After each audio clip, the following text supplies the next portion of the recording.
Hey, it's Julie Hutchison here from Think, Be, Do Leadership, and this is day 19 of Communication Fest. And this is all about creating a win-win, which doesn't always happen. So if you're listening live, hello. And if you're not listening live, then please put hashtag replay in the comments if you have a comment or a question. Very open to having those. So what are we talking about today? Well, this is 30 days of communication tips and hints to help you grow your business and help you grow your influence within your business, or if you're in somebody else's business. But what we really want to talk about today is that horrible feeling of one-upmanship or womanship and people trying to get one over on each other because you know the type of person. It's a bit like driving a car. You know, when you're at the roundabout and you're waiting to get on the roundabout, especially if there's the lights, and you go around the roundabout and then you get to the next bit and you're trying to get through the lights, trying to get through, and it's green, and then it's amber, and you still go through because you want to win. You want to win against the lights, yeah? But often there are people out there driving their cars that want to win against other people. So, you know, the ones, there's two lanes and the other person's trying to get ahead, or you're waiting at the traffic lights and the other person is revving their engine and they are determined to beat you just because they can. And it creates this kind of like, well, I'm going to get one over on you. Yeah, I've got to get in front of you. Or, you know, when it goes into one lane and they've got to get past you, or they won't let you in on when you're trying to get onto the motorway or something like that. It's that, like, I'm going to beat you. I have more rights than you. I am going to be better than you. And look at my car, it's better than your car. Now, we know the type. You know the type. You may have been there. Of course, it wouldn't be you. However, it happens an awful lot. And it happens in a similar way when we're communicating, because we feel like we have a right to say what we want to say and we want to get our point across, which means often that we're kind of battling to get in there before somebody else gets in there. So we want to get our things said and we're not always listening to the other person. We're kind of pushing them out, or we're getting in there in front of the lights so that we get it out first, so that we can be heard and that we can say what we think we should be able to say. And it's much more important that we get what we want to say rather than what other people are trying to say. And the problem with that is it creates a win-lose situation. Whether you're in the car or whether you're talking and communicating with people, it's a win-lose. Actually, in a way, I think, I think it's more of a lose-lose situation in communication and when we're speaking with people, because the whole point of communicating is to impart some information or to share some information that is going to help a situation and help us and help them. But in business, we're trying to work together to a greater good of whatever it is the business is trying to achieve. So if we are focusing on getting our point across all the time and we're not listening properly, or we're not allowing the other person to speak, or maybe you're the other way around, you're the one who doesn't get the opportunity to speak, then in actual fact, not only does the one who doesn't speak lose, but the one who is speaking all the time is also losing, because, you know, no man is an island, as they say. Somebody said that, didn't they? I can't remember who. No man is an island. And so if you're the one who's only one who's speaking, there's no feedback. There's nothing else there. So you're pushing everybody out. So what we want to do in communication is not to create win-lose or lose-lose, is to create win-win. Because when we create win-win situations, it means that there's a toing and a froing, and we're listening to other people. We are equally important. We're respecting each other. And so we may have an opinion and we may think that we're right. And if we do the win-lose, we're trying to win and we're trying to get that point out there and we want to get there first before anybody says anything. But in actual fact, we might be wrong, or there might be just as good an idea, or maybe a complementary idea out there that we'll never hear if we're too busy trying to get there first, or trying to get there without other people getting there.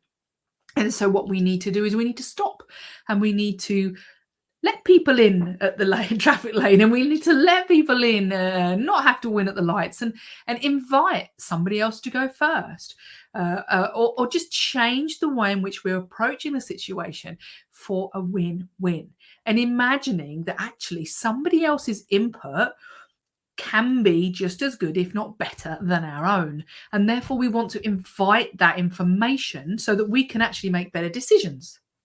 And it does take the pressure off, because if you can invite information and you can allow somebody to go first, it's not all about you. and therefore you're not under such pressure to know everything. And we've talked about that before. But here, what we're talking about is that attitude and that openness of, I want it to be a win-win. I want to invite people in. Now, you might think, well, of course, that's what I do. And I'm sure that is what you do. But there'll be people in your team and around you that aren't like that. And you may find that there are occasions when perhaps you don't do that. It might be when there's a particular person that you don't like how they go about things, or they're very different to you, and therefore you're like, oh, I don't like Bob. I wish he wouldn't speak, so I'm going to talk all over him to make sure that he doesn't have a chance to get a word in edgeways. You know, the kind of thing. And so we need to start to get really conscious about, well, how am I coming out in these conversations? So do I push past people? Do I overtalk over people? Is that the right word? Do I talk over people?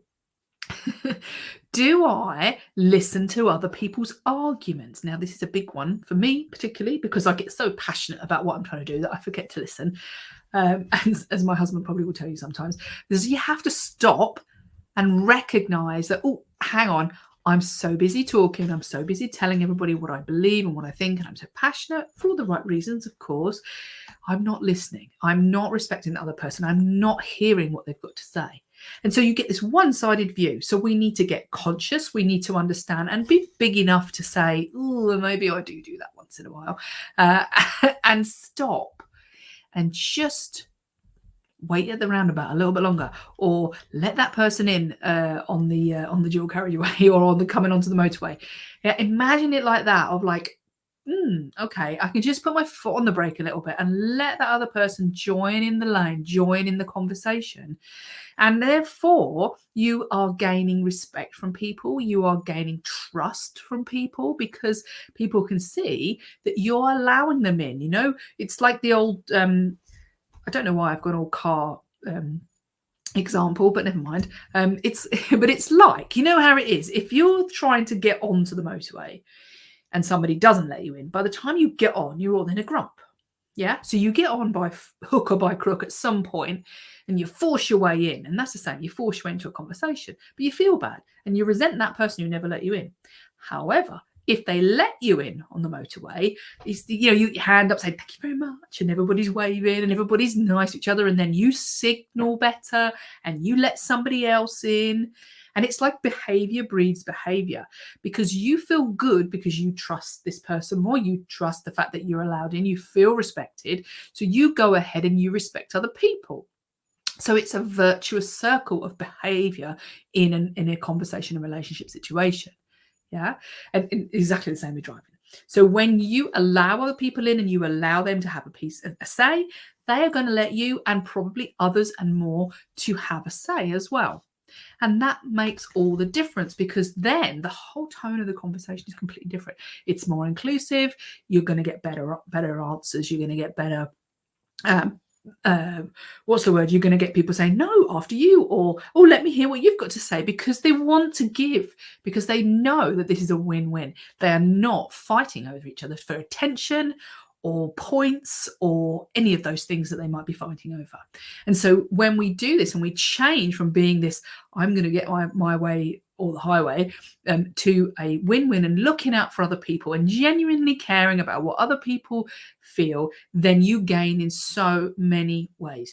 You gain, as we've said, you gain because people trust you, they like you, they want to be in the room with you, they want to help you in whatever it is you're doing, they respect you, and they know that you're going to listen, which means it gives them confidence to come out with fantastic ideas that probably you never thought of, and they will also be much more open to your ideas, because you know what it's like. As I said, if they don't let you in on the motorway and you're like, I'm never going to be nice to you, it's because you feel bad.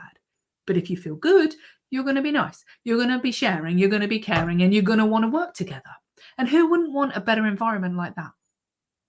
So when you see Bob or somebody else in your team talking over other people or pushing people out and not allowing them in onto that motorway of conversation, then you, if you're the leader, or even if you're not, if you're just somebody who's in that conversation, he's pointing that out to them and say, hang on, let Bob in. Oh, no, Bob's the bad person. Oh, let Bob in, or let somebody in so that you can actually have a conversation. Sorry, that was my phone ringing. So I want to leave you with that. Ask yourself the question, am I like the road hog on the motorway, not letting people in? Or am I the sort of person who's going to be inclusive, wave somebody in so that they can wave somebody else in, and we can create the love rather than the hate on the highway? Okay, I'm going to leave you with that, and I will speak to you again for the next one on day 20 of Communication Fest. Take care. Bye-bye.